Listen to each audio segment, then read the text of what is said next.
This week on New to You, Watering Hole, Part 1, Deep Space Nine.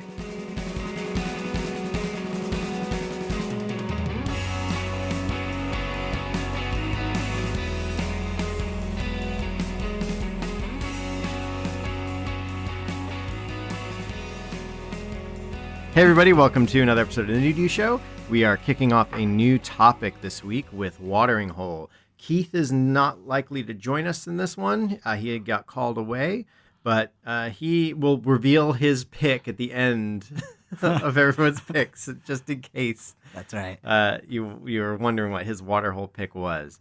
So, or we'll probably talk about it in this because I was thinking about it when I made my pick. Speaking of which, our topic is watering hole. I kind of just put it out there, let people make their interpretations of watering hole. And who am I? I'm one of your hosts, John Holt. With me is your other host, Julian Cage. All right. And with a special guest, brand new to the show, Casey Drogan. All right. Welcome, Casey. How's it going? Oh, fantastic. Happy to be here. All right.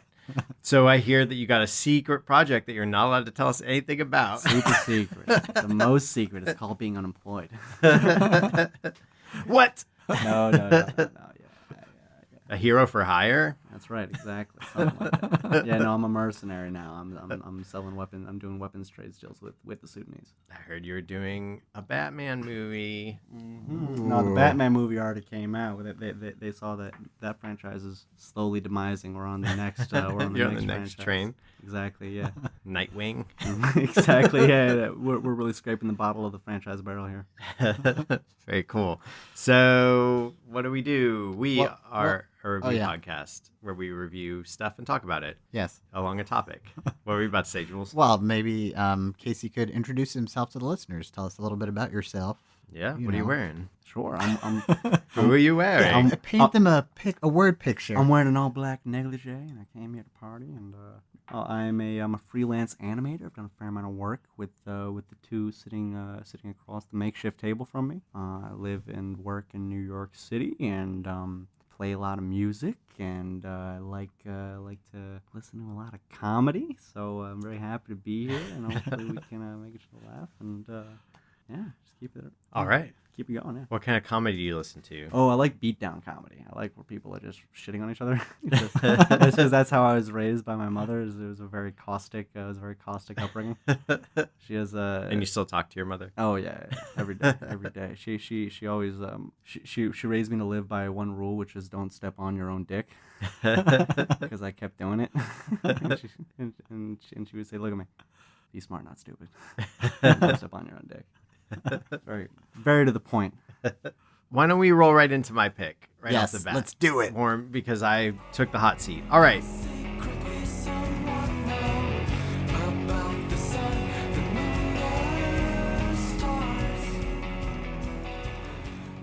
At the edge of the universe, when the future is in peril, Got Cardassians on our back doorstep. one man faces an impossible mission I will do the job I've been ordered to do, sir. to protect a defenseless space station.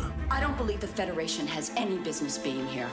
Command an untested crew, and to relive a deadly encounter. Will disarm your weapons. Next time on Star Trek Deep Space Nine. Hey everybody, my pick is Deep Space Nine, and why I picked it for Watering Hole is because it's a spaceship show about not going anywhere, and the center of the spaceship show was Quark's bar, sort of. Like, you kind of have this Cisco captain guy who runs his own. I mean, basically, Deep Space Nine is an extension of Quark's bar, as far as I'm concerned. Quark is the Ferengi guy who runs a bar in this establishment. So basically, what is it? So Deep Space Nine was the series following The Next Generation, which was the reboot of Star Trek. So Star Trek, the original series, aired for 3 years in the 60s. And then in the 90s, the franchise got a reboot with Star Trek, The Next Generation. The first spin-off from the show was Deep Space Nine, which was characters from Star Trek The Next Generation and a new captain being put on an outpost on a far world where a race of very religious people on this planet had just been liberated from oppression by this like warrior race who had already been sort of terrorizing Picard and some of those guys, and would go on to further terrorize him. Like, there are 4 lights was a Cardassian torture episode. So, and they have really cool neck ridges. yeah, they have neck ridges, and this is the series where they get their sweet body armor as well. So, they are the villains. There was a point where the Ferengi were going to be the villains, but then people realized that they're not very good, like bad guy villains. They're wheelers and dealers. They're traitors.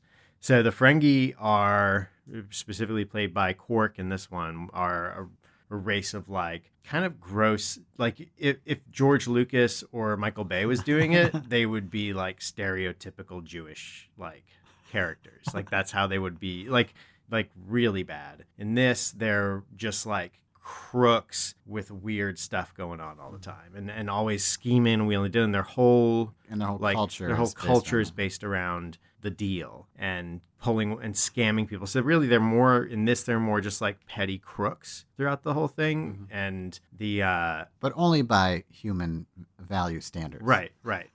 But then they also are like super sexist and have like their own weird scavenging culture. And are very gross looking. Yeah. We already said that. And so it's all like really, so like I guess the reason why I brought up it, because like George Lucas's version of them was a bad version, his tweak on them. Like the guy who like sells Anakin Skywalker in the first like prequel movie is like kind of in that same like body shop repair, but those guys were like gross stereotypes, whereas the Ferengi are not. In fact, in this show, the Bajorans are more of your like, they're mystics. They have a very like strong, steeped spiritual culture, and they are fighting for their right to exist. And that is the more. The Bajorans were the oppressed. They're the oppressed people, and they're the ones who like, you know, have survived under this like wheel of oppression and maintain their faith. And they're the ones who I think are more like, they're the ones who are more like a true like parallel to like Jewish mysticism and your faith as a structure for your culture. And that's like a stronger, they're a better parallel in that, and that's more intentional. The Ferengi again they're bad stereotypes, but thankfully they are not bad stereotypes in a racial. I don't know. I dug myself a hole here trying to explain. I know, man, going in strong. With the but anyhow, does Star Trek go the Rugrats route and have like a Hanukkah special or something like that? Yeah, exactly. They play baseball a lot in the show. I don't know. Baseball's a big thing in Deep Space Nine. Before we get into that, you have this new commander who kind of wants out. His like wife got killed by the Borg, and the first and only time you see the Borg in Deep Space Nine is like in flashbacks in the beginning of the first couple episodes. In the pilot, I would recommend Emissary, which is a 2-parter pilot. It's like 2:44, so an hour and a half. Solid pilot. Did you get a chance to watch the pilot? No, just the single one that you sent. All right, cool. Yeah, apologies. No apologies necessary. Yeah, so this dude, basically his wife was killed by the Borg, and so now he's on a ship. Like the Enterprise has like escorted him and his son. He's going to take over the Deep Space Nine command as they try to bring the Bajoran into the Federation and maintain a Federation toehold in this far corner of the galaxy, in this quadrant. And so this dude is not too happy to deal with Picard because Picard was Locutus of Borg when he last dealt with him and kind of killed his family and all of his crew at the time. So, Casey, have you watched? Are you a Trekkie? Have you watched Star Trek: The Next Generation? You know, I used to get back in high school days. I used to get very stoned with my friends, and so you've seen it. Yeah, no, I vaguely remember, you know, the general backstory. And I know the characters and everything, but I get it. You get it. You're I there. get the You're with vibe it. that You get what I'm laying down. I pick up what they lay down. The whole kind of universe is the thing. So this whole show therefore kind of becomes their way station. They're an outpost where traders come in and different cultures clash. Cultures who were once at war or currently at war clashing. And these guys are sort of like neutral parties who are trying to maintain an environment of neutrality and control while all this stuff is waging around them. And so Sisko, the captain, is played by Avery Brooks, is trying to come to grips with his own turmoil. And it's actually through the through the first episodes, his sort of a spiritual journey, which kind of lays the groundwork for Deep Space Nine, like less hand wavy. Usually Star Trek does like spirituality as explained by science, and this is more like spirituality and the spiritual journey of a person, and the science often is baffled by how and why it's happening.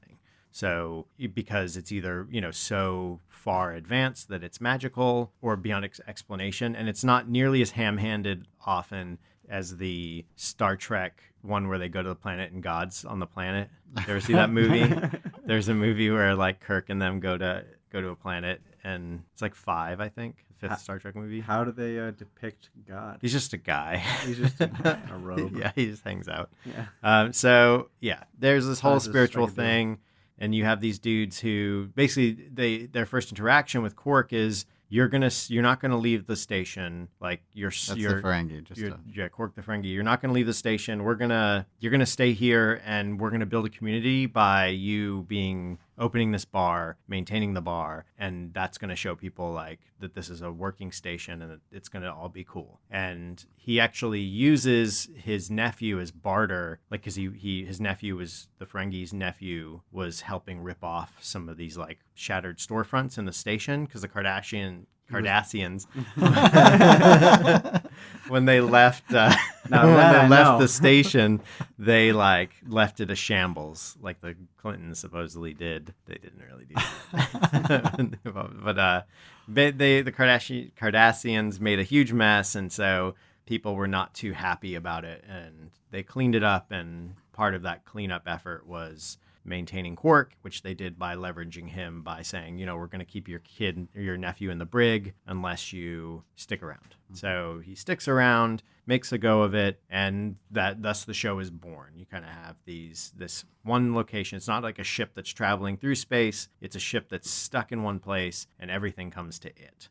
And it's about the various characters that come through. Like I was saying, this kind of oversized bar. It's almost like one big club kind of thing. Yeah.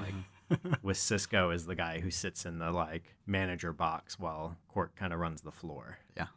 And it's also like the station's at sort of the far reaches of the explored universe. So it's a little bit Wild Wild Westy, like that kind of thing where it's like a saloon out in right. And they even like the doctor character who shows up on it is even like, this is frontier medicine. This is the Wild West. Like, yeah, he's there for adventure. Yeah, so it's all kinds of crazy and whatever. And the other significant thing is there's like an artificial wormhole that appears there that's basically created by this unknown or previously unknown alien race who don't understand linear time. Yeah, they see all time simultaneously.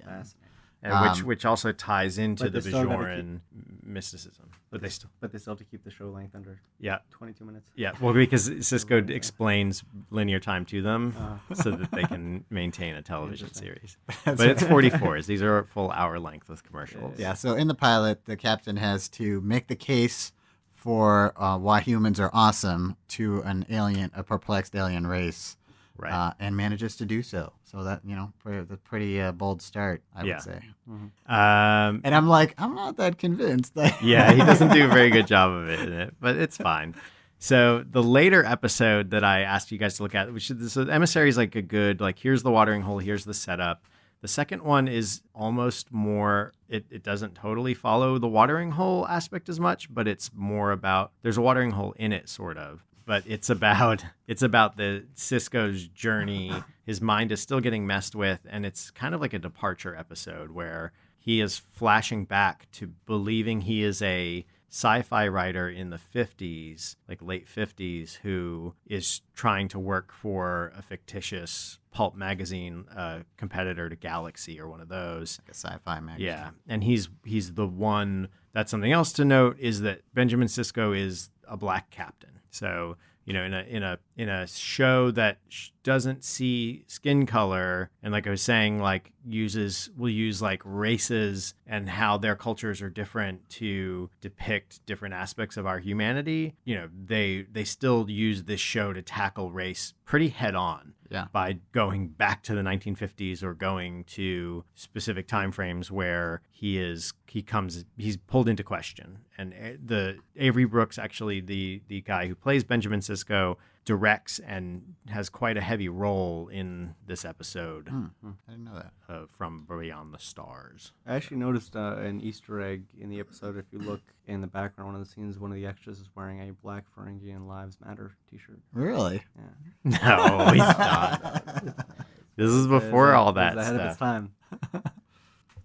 It does feel still relevant today. Yeah. Well, that's something they talk about too, is that when they were talking to Avery about this episode, he was kind of like, look, yeah, we put this in the 50s, but we could have told the same exact story with modern, like with, 21st century clothing.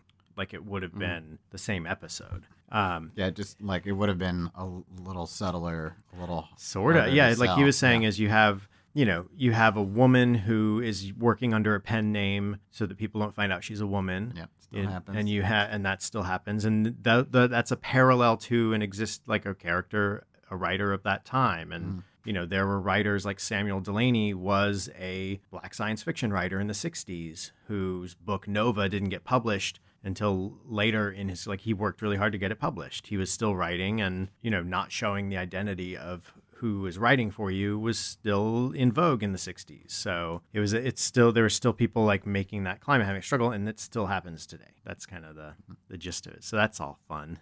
But anyhow, from Far Beyond the Stars, that episode, he flashes back to being this black writer on a fictional magazine, like not a real one, that has like real life competitors though, like Galaxy. They make mention of Galaxy and other like real writers, and he's surrounded by all the people who play different like other characters, other aliens, all the other actors out of costume, usually without their face applications and all that stuff, are in the show back in the 50s as different characters. It's very Wizard of Oz in that regard, where you kind of like, and you were there, and you were there, and you were there, except in this version, they aren't in costume when you go back in the vision, whereas they are in costume when you go to the real world, kind of thing. There's some really good monologuing. They use the first and only time the N-word has been used in Star Trek is in this episode by the character who plays Jimmy, I think his name is. He's in the show he plays Sisko's son, Jake, and in this he's like back in time. He's this like kind of grifter named Jimmy who and they live up in Harlem, and they worked really hard to make it look like the 50s, and for the budget when they're building this out one time, make it good, and everyone worked really hard, and it shows. It comes off well. This is not too cheap. It's not City on the Edge of Tomorrow kind of thing. It's one of those things I always liked about Star Trek. They were willing to go there, like to just I feel like every Star Trek iteration at least once a season would do that. They would just like find some, like hand wavy device to like send people to the past. Like on Star Trek The Next Generation, it was always the holodeck would, malfunction or something. And they would be, stuck in a simulation that was from another time. And I mean, it was an excuse for them to like go back to more present day and goof around. And like, also it's fun to see these characters who are like normally in these kind of very stiff uniforms to suddenly be dressed as cowboys or whatever. So it's sort of fun for the noir fans. PIs. Yeah, and it's also just a way to like explore social issues, which I think they have mixed results sometimes. I thought that episode was really successful, although really like kind of out of left field for the show, and like really like we're just gonna do this, and and how it relates to Star Trek is very, very tenuous. Whereas there was another two-parter you had suggested on your list, which is called like Future Tense or something. Yeah, Future Tense, Past Tense, something like that. Yeah, it's like a two-parter, and that one I thought, so that's a similar thing where there's some temporal anomaly, and when they're being beamed down through the beamerators, what are they called? Transporters. The transporters. They're accidentally they're accidentally transported like through time, and they end up in the past, but it's like our future past. So it's like in, what, 2150 or something. Yeah, and like during the nuclear wars. Yeah, and so it's sort of like you know, kind of a cautionary tale of where we might be heading, and but also it's a moment in history where it was a turning point towards humanity becoming more utopian, because Star Trek universe is very utopian, and it's sort of like humanity's, you know, united, and yeah, it's just utopian. It's like united and everything's hunky-dory, and so they kind of use other races to kind of create conflict. And that's one of the things that a lot of Star Trek fans love about it. So they go back in the past to kind of deal with messy human stuff. Yeah. And so in this past, it's like everything's it's like, you know, cities are overcrowded, and people don't have enough jobs, and all the kind of people who are struggling are just kind of shoved into these districts that are kind of like shanty towns and forgotten about, kind of thing. And it's right before a big riot that turns the tide of history, and so they are beamed into this situation, and it's a lot of the episode is just like two characters walking around pontificating and kind of basically like spewing bleeding liberal, you know, like philosophy, like pseudo philosophy stuff, and it's a little painful to watch. Spock was actually a card-carrying socialist. I learned this in the wiki, in the Star Trek wiki. There you go. Yeah, so it's not, the show's not always, you know, doesn't always hit a home run, even though it does make a lot of baseball analogies. Yeah. But it was, I have to say, because I think this Deep Space Nine came, you know, overlapped and came on the heels of Star Trek Next Generation, which I think was probably the most, while it was airing, the most popular Star Trek show ever, I think. It was like prime time, and I feel like everybody watched it. And like, I remember I would watch it with my parents and stuff like that. So it was like very mainstream, I think, for Star Trek in general. And so Deep Space Nine had kind of a lot to live up to, and I remember at the time feeling like it's not as good kind of thing. But going back and rewatching the pilot, it was a solid pilot and a good show, and I think they did some good casting. Yeah. Overall, I feel like, and so I think the inconsistency is really kind of weighs more on the writers and the directors. Like, I feel like they laid a solid groundwork, and then just were all over the place from there. Yeah, a little bit. Yeah, so it wasn't as consistent, maybe. Yeah. So, what'd you think of the episode that you watched? Well, yeah, with the Star Trek and everything, I've always been endeared by how simultaneously disarming and kind of confronting it is. Just with it's so kind of ridiculous, and they're talking about all of these crazy sci-fi, you know, chemicals and things that if I inject you with this, it'll put you about 10 minutes in the past, or you know, stuff like that. But then they'll also bring in these elements of race that really affect kind of the world that are still current to what we're talking about today, and just confronting even things like I remember a long time ago I watched some episode where you know they tell an android that it's an android, and going through the kind of thought experiment behind that whole thing. It was but everyone's wearing, like, you know, morph suits and is standing on like a wobbly set, you know, built in the 60s. So it was a very kind of like, it's super goofy, but they're really trying to touch on these kinds of heavy things. So I thought it was it just touched the things that have kind of always stuck with me about Star Trek, and kind of why it tickled me pink as a high schooler. Now, had you ever watched Deep Space Nine before? No, I don't know. I watched the older versions, the 1970 or yeah, it was the campier version. Yeah, something like that. Which versions were campy? We talk about. You mean where they're dealing with races, like those people are white on one side and black on the other, and the other side are white on that other side and black on the other side, so they hate each other.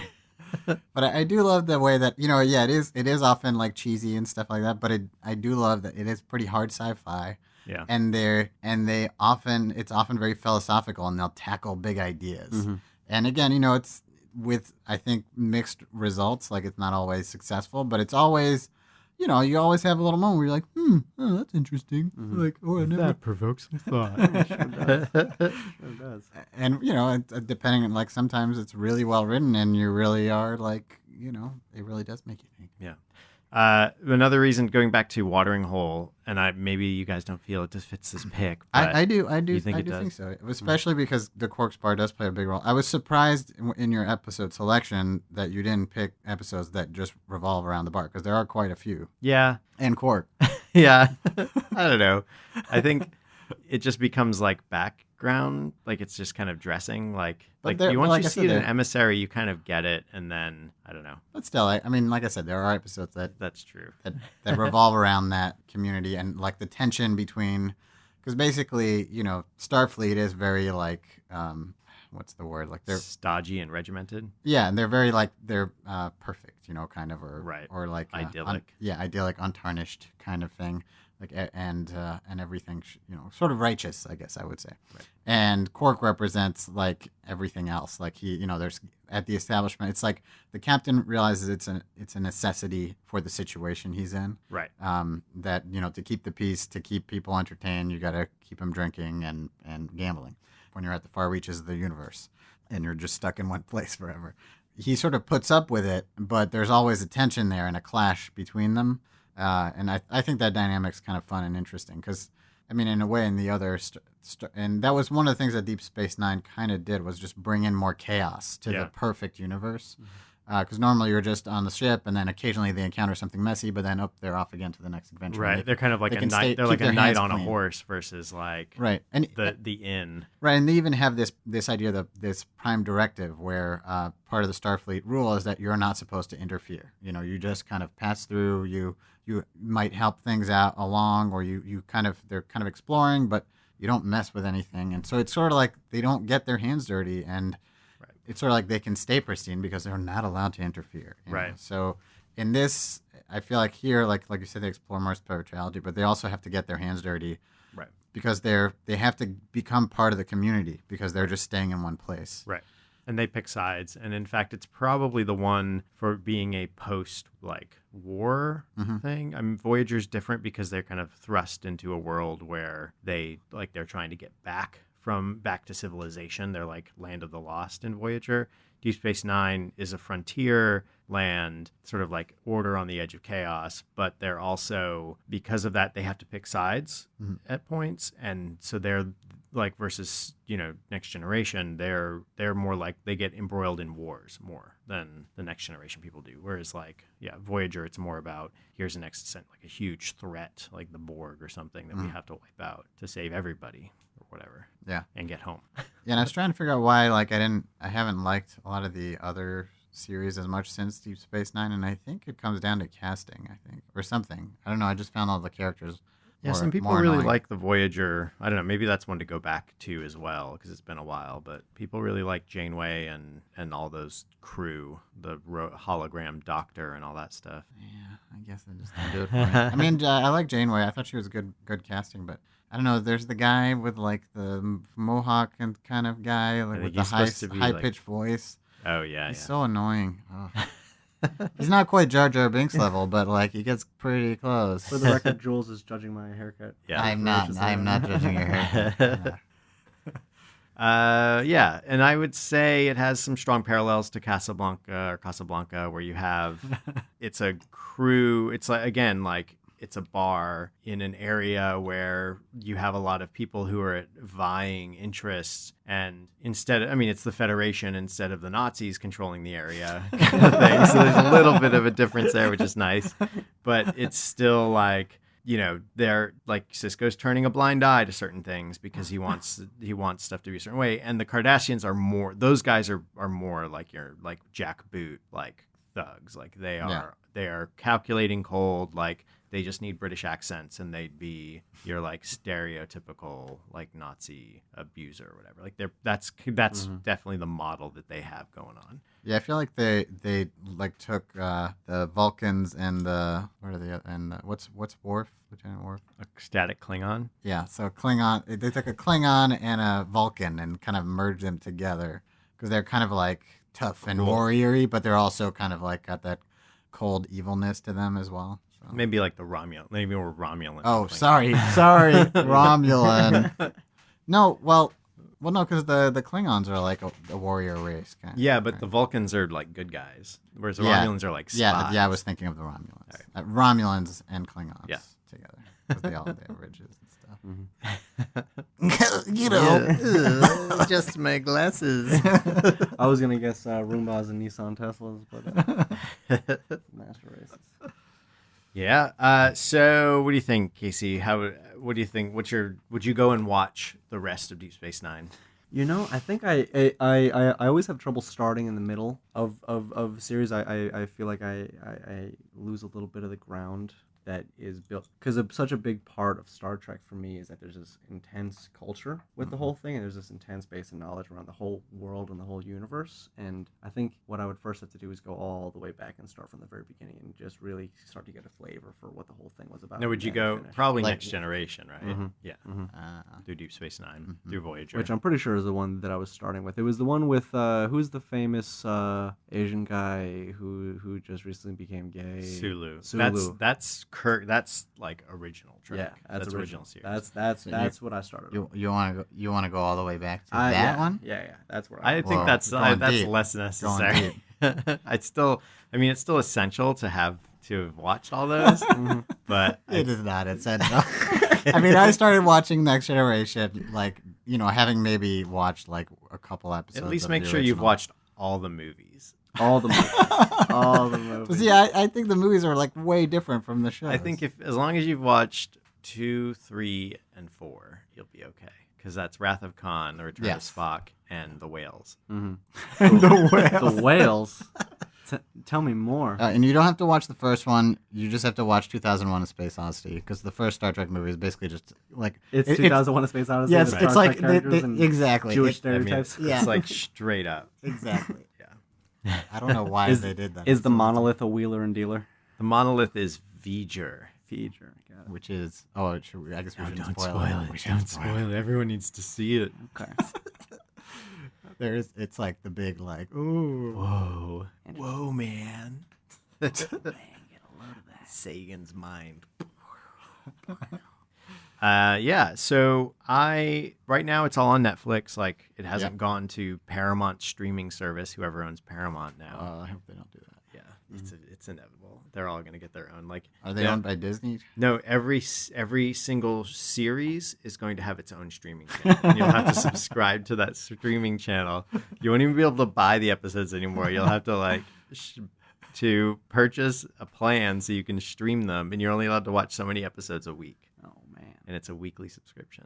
They're cutting off the allowance. No, I think they're just making sure that we pay for the property, so that those of us who work on those properties can get paid. Yeah. Well, no, it's because all those people will be dead, and then they can keep all the money. How will they be dead? Because for all the old shows. Oh, right. Like you'll have to pay royalties to those people. Not after they're dead. I don't think they have to pay royalties to them now, do they? I don't know. Probably not. You mean the original Star Trek? By the way, Jules, I was going to ask why your shirt's covered in blood. Not after they're all dead. They all went to space and died. That's right. But yeah, going back to watching Deep Space Nine, I was pleasantly surprised. I thought it held up okay, and I liked it better than I thought I would. So. Yeah, they also do get their own ship, like a few episodes or seasons in. Yeah, with they the cheat. Defiant. They cheat, and the Defiant's a little like a warrior vessel, so it can fight real good. So that's nice. Really, the Defiant is a warrior vessel? Yeah, how surprising. You see it in a few other episodes. I think they use it to fight the Borg in like one of the movies. Yeah, I forget which one. If you were going to name your own, well, I didn't know any of the Deep Space Nine people were in later on, because like the later cameo. Borgie movies, and the one with the sexy Borg. Data gets it. Oh man, that was like this. I think I cried. That was so sad. Data's the best. Data bites it. I think like he's a big part of the reason I liked Next Generation. Data and Lore, two brothers at odds. Yeah, that was good. If you were going to name your own destroyer fighter ship in the Trekkie universe, what would you go with? Kildugoth. Pretty intimidating. Yeah, it'd be a Klingon ship. It would have cloaking technology. I'm really bad at naming things. It would be the Name it. the Whisper. The Whisper. Silent but deadly. That would be the little finger. Chaos is a ladder. The stuffed turkey. The turducken. The turducken, yeah. And it's like a ship inside of a ship inside of a ship. Yeah. So there's like a little guy in a cockpit. Exactly. You got one guy running the baster.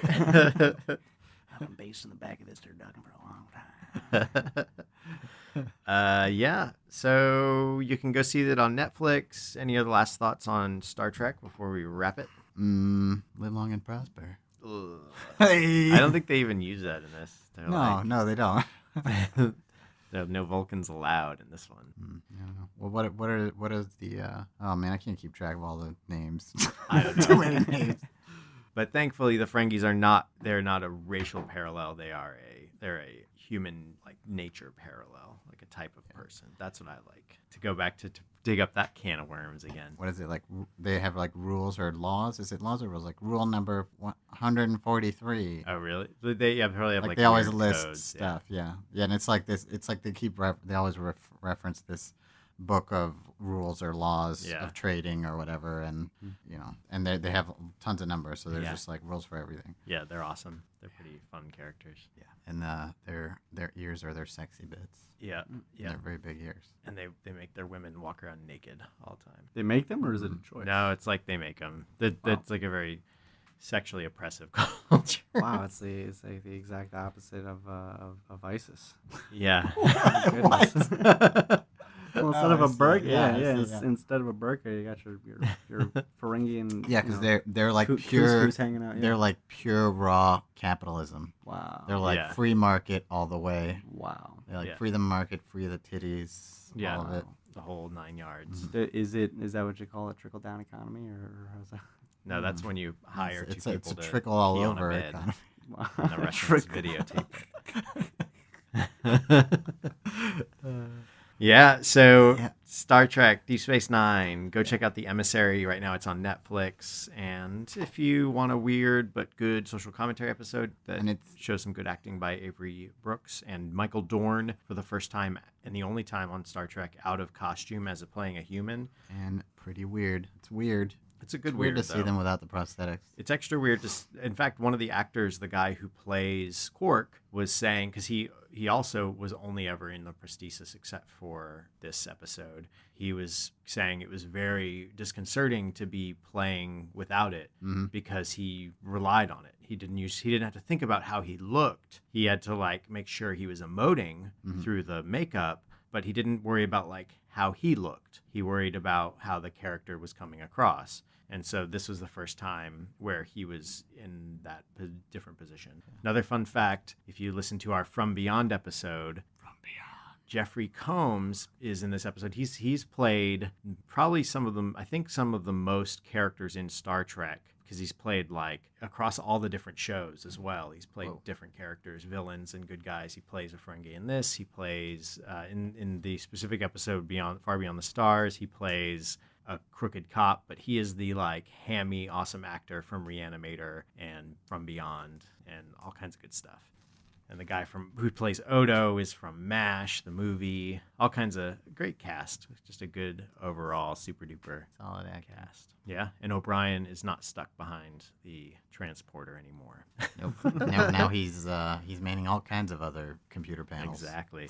All right, so that's that. Any other else? You good, Casey? You got your druthers on this one? Yeah, sure. I am.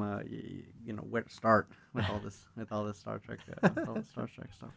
All right. Yeah. So go check it out. Yeah. Penetrate the wormhole. Go deep into space. Gross.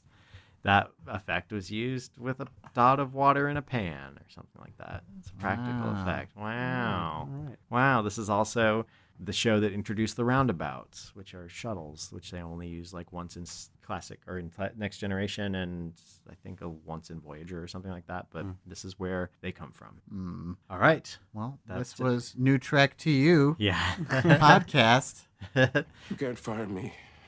I quit. To hell with you. And to hell with Stone. Try to stay calm, Benny. No, I'm tired of being calm. Calm never got me a damn thing. I'm warning you, Benny. If you don't stop this, I'm going to call the police. You go ahead, call them. Call anybody you want. They can't do anything to me. Not anymore, and nor can any of you.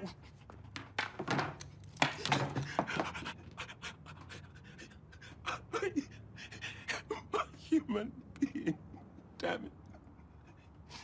You can deny me all you want. But you cannot deny Ben Sisko exists. That future, that space station, all those people, they exist in here. In my mind, I created it. And every one of you know it. You read it. It's here. You hear what I'm telling you? You can pump a story, but you cannot destroy an idea. Don't you understand? That's ancient knowledge. You cannot destroy an idea. That future, I created it, and it's real. Don't you understand? It is real. I created it, and it's real. It's real. Oh, God. Such a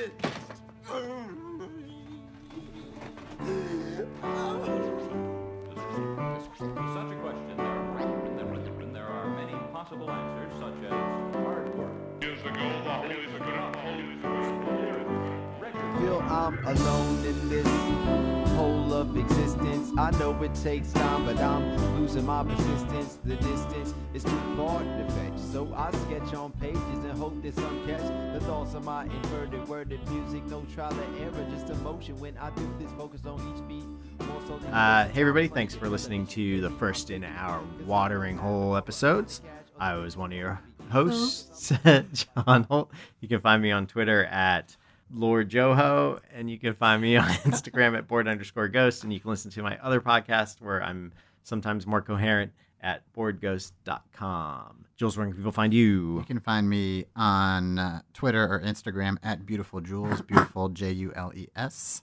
And how about you, Casey? Where can people find you? You can find me on Instagram. See some crazy 3D art and illustrations that I pull out of the back of my head at Casey.Drogan. That's Dro like hydroponic and gin like gin and tonic. Whoa! There you go. And and you should definitely check that out. He's been posting some pretty sweet renders of some pretty gnarly stuff. Nice. Some like dinosaurs on half pipes and stuff. That's right. That's wicked gnarly. Yeah, carbon and gnarly. So before we wrap up out of here, who has something that was new to them this week? Oh, I'm on the spot. Are you, Jules? Do you got something new to you? I got nothing. I got something. All right, Casey, what was new to you this week? So I was taking a lunch break and I was eating 3 eggs. Eating 3 eggs. Yeah, so I'm juggling and eating 3 eggs at the same time, walking down the street, and I see a woman walking her dog, and it's a little Pomeranian dog, and it's trying to take a. Can I swear on the podcast? Is that Yes. fine? And so there's this dog trying to take a and it's Wait, having that's a not a little bit swear. of trouble, huh? There was a dog shitting on the street. So there's this and it's having dog. trouble. So this dog taking a shit on the street, and it's attempting to, and it's not able to. And this woman literally picks the dog up by her 2 hands, and like Simba in the Lion King holds the dog up to the sky and just starts vertically shaking it like a shake weight. I swear to God. And then her boyfriend comes up, and he's holding this little garbage bag like underneath this dog. Try to catch this dog, and she's shaking, and this little Pomeranian with its little like paws just flapping, and its dumb like tongue hanging out. And I was on the phone with my mother at the time actually, and I couldn't help, and I'm screaming with laughter while I'm describing it to my mother, who's also screaming with laughter. And then these 2 people look over, like look at me dead in the eye, just pointing and laughing and holding my stomach while they're looking at them, and then they start laughing, and this dog. It was I don't know what happened. It would have been perfect if at that moment the dog just pooped. But it, I was like, They saw me laughing and walked away shaking the dog, I think. I would squeeze it like toothpaste. I think, like start from Roll the it. head and just Twist it like a wet T-shirt. Yeah. Or just, I think that's where. Yes, with those small dogs, you just put the bag on their head and put them in the trash can. That's right. Yeah, disposable. yeah, the poop's in them. Yeah, the poops, they're full of it now. I don't know why that's funny. That's right. That's cruel. That's cruel, little dog. Cruel. Poor little dog. No, you put the dog in the trash can, but you have like you put the dog in like a pasta strainer, and then you just press down, and it comes out like Play-Doh. And you can put different attachments, get star shapes. Yeah, exactly. But that is new to me. Is that the first time you ever saw that? That was the first time I ever you ever saw dreamed about seeing that? Did you have was it a premonition? Did you get the sense that they always have to perform this ritual, or do you think the dog was it pretty practiced? You know, she had this look like it wasn't surprising for her. I think it was also because I think she was surprised that I found it so deliciously hilarious from literally 10 feet down the street. Was it? But they probably were just like talking normal, and he probably told a joke, and they both thought that his joke was so funny, and you overheard it. That you were just like laughing because they were just going through their routine, their daily dog walking. It had nothing to do with viciously shaking. They're like, hey, check out this guy. He's eating 3 eggs. What an idiot. Yeah, shake. Good new to you. All right. So who's up next week? I think that's Casey. They're up to Casey next week. All right, Casey, give us a taste. What should people go check out to prepare themselves for next week? All right, so I want you guys to go take a look at, in the theme of watering holes, we're going to be talking about a phenomenon called crowd crush, which happens when people gather in various situations, whether it's a concert or an event. In a very specific case, you can look up the Hajj disaster in 2015 that killed over 2,000 people. And what happens when so many people get together in these in these high volume events is that individuals lose their ability to move autonomously, and the entire crowd begins acting as a fluid. And so you can see some really crazy demonstrations of ripples moving through crowds, and definitely just do some good research on crowd crush just in general. Cool. And we'll have some links. Yeah, I'll put a couple links up to where you can check out. So Hajj, Hajj, right? Hajj, yeah. Yep. And then the Station Fire, probably the nightclub from 2003. And I put a couple links to this up, the Hillsborough crushing case from like 1986, which was like 89. 89. It was a big like Liverpool soccer riot. This was how it was billed at the time, but it was a case of crowd crush. Yeah, it's a fascinating subject. I can't wait to talk about it. Yeah. Although not for the squeamish.